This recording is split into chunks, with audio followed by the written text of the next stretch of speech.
I can't have you watching children until your life is in order and I deem that it's in order. But these are my grandchildren. I understand that. Let me ask you something. Do you love your grandchildren? Of course, I love my grandchildren. A lot? But my daughter has to But wait, provide let me ask you bills. this. Do you love your grandchildren? Yes. Do you love them a lot? Yes. All right. So, Leaving a 1-year-old and a 3-year-old alone in an apartment is serious enough. But lying to Judge Boyd about why you did it, that's a guaranteed disaster. This defendant is charged with a state jail felony for child abandonment. Her explanation sounds noble at first. She claims she only left her toddlers briefly to help a friend escape domestic violence. But Judge Boyd has already read the police report. And that report tells a very different story. It mentions a new boyfriend, loud music, and 2 terrified children screaming and banging on the window for help. Watch closely as the judge methodically tears apart the defendant's excuse, delivering a brutal reality check that leaves no room for denial. all right, court is calling 2023 CR 8580, State of Texas versus Jennifer Rhonda Mora. Can I have parties announced for the record? Can I have a stamp, please? No problem. Can I have parties announced for the record for the state? Daniel Escobar from the state of Texas. Defense. William Davidson for Jennifer Mora. And are you Jennifer Mora? Yes, ma'am. Counsel, have you received all the discovery and did you review it with your client? Yes, Your Honor. Court will find that the state is in compliance with discovery. Ms. Mora, I'm showing you what's entitled Application for Deferred Adjudication or Community Supervision. Did you review that with your attorney? Yes, Did you ma'am. understand it and did you sign it? Yes, ma'am, and yes, ma'am. Going to show you what's entitled True Bill of Indictment. Did you review that with your attorney? Did you understand it? Yes, Your Honor, I did. And yes, Counsel, ma'am. do you waive the reading of the indictment? Yes, Your Honor. I'm used to looking over here. State, are you proceeding on the indictment as presented? Yes, Judge. Ms. Mora, I'm showing you what's entitled Court Admonishments and Defendant's Waivers and Affidavit of Admonitions. Did you review that with your attorney? Did you understand it? Did you sign it in all the appropriate places? Yes, ma'am, I did. Did you understand you're charged with the offense of possession of a controlled substance, penalty group 1, 1 gram to 4 grams? That's a 3rd-degree felony. Range of punishment is anywhere from 2 to 10 years in prison and up to a $10,000 fine. Yes, ma'am. If you have a plea with the state, the court does not have to follow your plea. If for any reason the court does not follow your plea and gives you more than you bargained for, the fact that you entered a plea will not be used against you and you will be allowed to withdraw your plea. Did you understand? Yes, ma'am. Did you understand you have a right to jury trial, a right for you or your attorney to cross-examine and confront any witnesses the state would call and the right to remain silent? Yes, ma'am.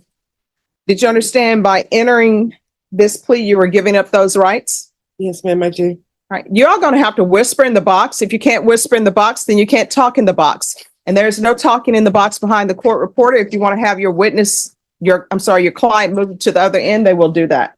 Did you understand if the court were to grant your application for deferred adjudication, if for any reason your deferred adjudication were revoked, the court could find you guilty and sentence you up to 10 years. 10 years in prison and up to a $10,000 fine? Yes, ma'am. Counsel, has your client been able to provide you with any defenses? Yes. Do you believe she has a rational as well as a factual understanding of the charges against her? Yes. Do you believe she's currently competent and was legally sane at the time of the offense? Yes. Ms. Mora, has anyone threatened you, coerced you, or placed you in fear to get you to enter this plea? No, ma'am. Anyone promised you anything other than the plea? No, ma'am. Are you satisfied with the way you've been represented? Yes, I am. Are you a U.S. citizen? Yes, ma'am. Court will find that defendant has knowingly and voluntarily waived her right to jury trial. Showing you the plea bargain page. Did you review that page with your attorney? Yes, Did you ma'am, I did. understand it? And yes, ma'am, I did. And did you sign it in all appropriate places? Yes, ma'am, I believe so, I did. Did you understand, according to the plea, there's a $250 fine. The state recommends deferred adjudication, and there's to be regular and random drug testing. Yes, ma'am, I understand. Counsel, is that the plea? Yes, Your Honor. State, is that the plea? Yes, Judge. Showing you the waiver of appeal paragraph. Did you review that with your attorney? Did Yes, you I did. understand it? And did you sign it? Yes, ma'am. Did you understand by signing that you're waiving your right to appeal? The only items that can be appealed are written pretrial motions that have been filed, heard, and ruled upon by the court. Did you understand? Yes, ma'am. Counsel, have there been any such motions? No, Your Honor. Outside the agreement, the state is requesting that your deferred adjudication be for a term of 8 years, and there'll be 100 hours of community service restitution and a TAP evaluation. Did you understand those were recommendations from the state and the court does not have to follow those recommendations? Yes, ma'am. Then to the offenses charged, how do you plead? Guilty, not guilty, or no contest? No contest. State any evidence? State offer, state exhibit 1 and all attachments. Any objections? No objection, Your All right, you may continue to confer. Ms. Moore, I'm showing you what's entitled waiver and consent to stipulation of testimony and stipulations. Did you review that with your attorney? Did you understand it? Did you sign it in all the appropriate places? Yes, ma'am. Again, did you understand you have a right to jury trial, a right for you or your attorney to cross-examine and confront any witnesses the state would call in the right to remain silent? Yes, ma'am. Did you understand that today the state will be presenting evidence in the form of witnesses' statements and police reports, but most importantly, there will be no live testimony? Did you understand? Yes, ma'am. Court will find that defendant has knowingly and voluntarily waived and consented to stipulation of testimony and stipulations. Court will accept into evidence states exhibits 1 and attachments and review the same. All right, after reviewing states exhibits 1 and attachments, the court will find there is sufficient evidence to find you guilty. The court will defer finding of guilt as you have applied for deferred adjudication. Are you proceeding with sentencing? Yes, Your Honor. Anything you wish to say on behalf of your client? Your Honor, my client tells me she's not going to have anything else to do with drugs and that she's going to do everything this court tells her to do. And she has sat here all morning and saw you sentencing people well undeferred. All right. So what is happening with this case that's out of Fayette County? Fayette County was, when this case happened, they had arrested me for the Fayette County warrant. I was pulled over and I was put on probation in Fayette County for 8 years, and I switched it over here. This happened whenever I was arrested during Fayette County warrant. I more or less, they gave me a ticket and I didn't know if that was what was going on with that. I moved to Chicago. I came back and I had a warrant. I had no idea. And then So you don't know what's happening with Fayette County? oh no, I'm on probation with Fayette County. Oh, counsel, do you want to have a seat? Through Again, if you need me to, Judge. All right, thank you. I'm on probation with Fayette County through here. I have my officer, what's her name? Louise. So what's happening with that case? Does she have a warrant for that? No, I'm Okay. good. I'm good. She's gonna actually, my probation officer for now is gonna be my probation officer for here too. They're gonna put it together. All right, do you have any children? I do. I have grandchildren too. All right, what are your children's ages? 26 and 29. All right, why the tears? I don't understand. Yes, I want to take this on for my grandbabies. Yeah, I mean, you need to do it for yourself, Well, because yeah, how old are your grandchildren? my grandchildren are 1 and 6 months. All right, so, I mean, you have to do it for yourself. When's the last time you've seen your grandchildren? Christmas. If you're drug tested today, what are the results going to be? And before you even say, you're going to get drug tested today, so just be honest with me. And they should be negative. All right, what do you mean should be? They're not going to be negative. When's the last time you used? It's been a while. What's a while? Marijuana wise, I smoked probably about a month and a half ago. Mhm. And it was very little. And besides that, I should be okay. It's out in 30 days. So, Are you employed? yes. What do you do? I'm doing punch out and clean up for a construction company, CNF Construction. All right. Any questions? No, Your Honor. Okay, this is what the court is going to do. It's going to be 8 years deferred adjudication. $250 fine. That will be probated. I'm going to want a TAP evaluation. Follow TAP results. I'm sorry, recommendation. If they're asking for inpatient treatment, we're going to start with intensive outpatient treatment. If they're asking for outpatient treatment, we're still going to start with intensive outpatient treatment. 100 hours of community service restitution.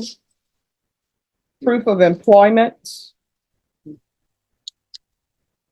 within 30 days. There should be no employment as a home healthcare provider or with minors. There should be no unsupervised contact with minors. I'm going to order parenting classes. Once she completes the parenting classes and the 100 hours of community service, restitution will be deemed satisfied. I'm assuming you want, yes. About the parenting classes and Yes. no unsupervised visits with minors. I watch my grandbaby on Mondays and Tuesdays. I have to, or my daughter can't work. I can't have you watching children until your life is in order, and I deem that it's in order. But these are my grandchildren. I understand that. Let me ask you something. Do you love your grandchildren? Of course, I love my grandchildren. A lot? But my daughter has But wait, supervised let me ask you bills. this. Do you love your grandchildren? Yes, Do you love them a lot? yes. All right. So would you just let anybody take care of them? No, but I'm the only venue she Well, no, has no. right now. My question is, would you just let anybody take care of them? Of course not. All right. So let's say I come to your house and you want me to take care of your grandchildren because something came up, you can't do it, and your grandchildren love me. I got great references, right? And you watch me, you have cameras, you say, Stephanie, we want you. And I say, great. And then I tell you, there's something I didn't tell you. I was out with a fugitive task force and they came to a hotel and arrested me and there was meth everywhere. Well, my daughter understands this. Yeah, but see, here's the thing. Sometimes family members understand things, and I don't know why people do this with children. With children, people don't plan to have children. They have no idea, okay, I need daycare because I got to work, or either I'm not going to work. So how am I going to support my children? And guess what they end up doing? They end up getting whoever they can get to babysit their children. They're like, oh, it's a relative. I know she's used drugs in the past. I know it was meth. I know it was marijuana. I know she's on probation for that. I know a fugitive task force just picked her up. But the answer is no, I can't have that because you know what? I guarantee you, God forbid something happens to your grandchildren while they're in your care. And you know what the first question is going to be asked? Well, what judge would allow her, not even done treatment, to babysit a 1-year-old and a 6-month-old? And I know how 1-year-olds and 6-month-olds are. I have a niece who's 2. I love her. She is so demanding, but the answer is no. Those are my rules. All right, parenting classes. Once you started on parenting classes, once you started your treatment, then the court will reconsider. But for now, there's to be no unsupervised contact with minors. If you have unsupervised contact with minors, what's going to end up happening is a motion to revoke is going to be filed, and you're looking at 10 years in the prison. There's going to be field visit, random one time per month. What? There is to be random UAs or either a patch, regular reporting by Zoom or in person. Probation, is there anything else she needs? No, Your Honor. All right, anything else you need from the court? No. All right, I'm going to show you what's entitled Trial Court Certification of Defendant's Rights to Appeal. Can you pass that to me? Did you review that with your attorney? Did you understand it and did you sign it? Yes. Because this is a plea bargain agreement, because I followed your plea bargain agreement, and because you waive your right to appeal, you do not have the court's permission to appeal. Do you understand? Uh-huh. Right. And we can go off the record. I know you think I'm being harsh. I'm not listening, but I am listening. Just the grandbaby thing. Yeah. But part of my job is to protect the community. And sometimes people don't consider children part of the community. Many times people consider children as property. Like I tell them what to do and that's what they need to do. But a 1-year-old and a 6-month-old can't take care of themselves. You can't just put them at Travis Park and say, I've had you, good luck to you. And for some reason, I don't know what's wrong with people. They do not put children first. It's just sort of like a handbag or something. Yeah. Let me dress this child up. Look, they're so pretty. And then they're on their own. Yeah. But what I can tell you is, when I would have clients that I've represented on CPS sites, moms who had drug issues, I would always tell them, this is where you are at the point in your life now. We're trying to get you better and get you over this so you can get your children back. So where you are at the point in your life is the fugitive task force had to go pick you up at a hotel, And when they go to the hotel, there's meth and everything. That's a problem, right? That is So, a problem then. yeah, so you have to prove to me that you should be in the children's lives unsupervised. If you can prove that to me, I'll allow it to happen. All right? Thank you. Judge Boyd wasn't fooled for a second. The court found there was enough evidence to establish guilt, but still granted deferred adjudication, a second chance. The sentence: 4 years of probation, mandatory parenting classes, and absolutely no contact with the boyfriend she chose over her children. One mistake and she goes straight to jail. The message from the court is clear. When you become a parent, your personal life comes second. Leaving toddlers alone to pursue a relationship isn't just irresponsible, it's a crime. So what do you think? Was Judge Boyd right to offer probation and a second chance? Or after seeing those terrified children crying for help, should this have ended in immediate jail time? Drop your verdict in the comments below. Musical note.